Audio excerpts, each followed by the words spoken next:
برشي ارتعش يدي على خدي وهو بمستهين بمسي ودمع العين لخدودي يرش أعانق أحزاني وأندم كل حين يدي محنايه وخدي منتقش متحنيه متنقشه لكن لمين متحنيه متنقشه لكن لمين متحنيه متنقشه لكن لمين.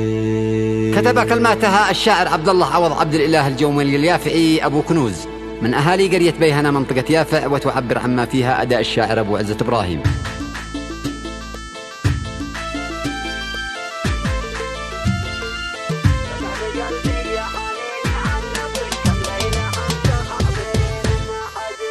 باش تغوز لعند الله اسألي شقد معش في هذه الدنيا قرين شقد قدم اي واحد يخطبش او قد تزوجتي وما احناش دارين. قالت اني زوجي عليا قد فتاش قد لي معاه ما بين 5-4 سنين لكن خساره ليت قلبي ما رعش وليتني ما شفت خده والجبين. قلت يا قلب انت شي هو زعلش ولا تعدى في حدوده يا رنين. قالت راعه ينسي مخزن نفترش وسط المقايير هو ربعه سهل.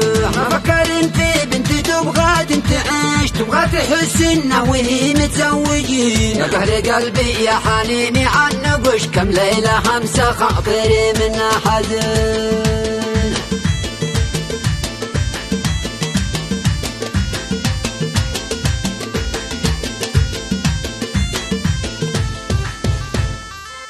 بصير حالي فوق فرشي برتعش ايدي على خدي وهو بمستهين. نفسي ودمع العين لخدودي يرش بعانق احزاني وبندم كل حين. اردي كلمة من كثر الطفاش وين تبادل وين بين العاشقين. جدي محناية وخدي منتبش متحنيه متنقشه لكن لمين. عساه يرثع يا رنين الحال تشوي بادلش الاحساس من ما تملكين. قلت يا ذا البنت ما يستاهلش ويل الذي خلى شبه تتزوجين. على الاقل كنت توالي نخوتش ولا على اصله وفصله تسالين. قالت راعى شوق البني لا نفش ما عاد تتحمل الهبه والطعين.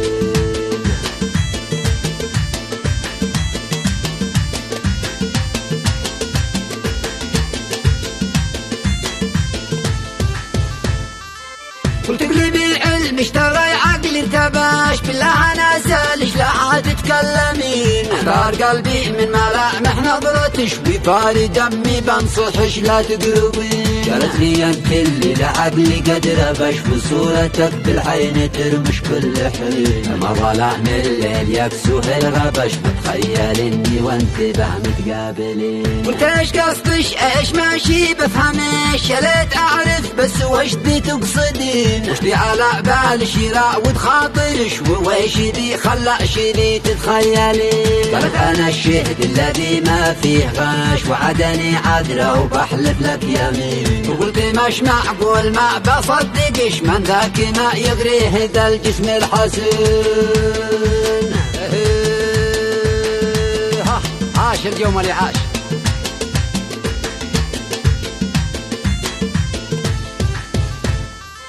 يا يومالي والله ما عمره نعاش قلبي ولا طفى نار شوقه والحنين. ما هل يجي باللسان يشتمش ما استمع الا شخيره والونين. وتشتى من زوج من دي زوجيش يا ليتني راعيش المال الثمين. والله لو اني راعيش لدلعش وعيشش عيشه كأنش تحلمين. قالت حياة الروح يا ملو العطاش هذا كلامك يجعل القسيلين. قلت انا خايف تشوه سمعتش وويش ذا يقولون عن الاخرين. قالت اني وياك في كهف انت عيش او تتخيل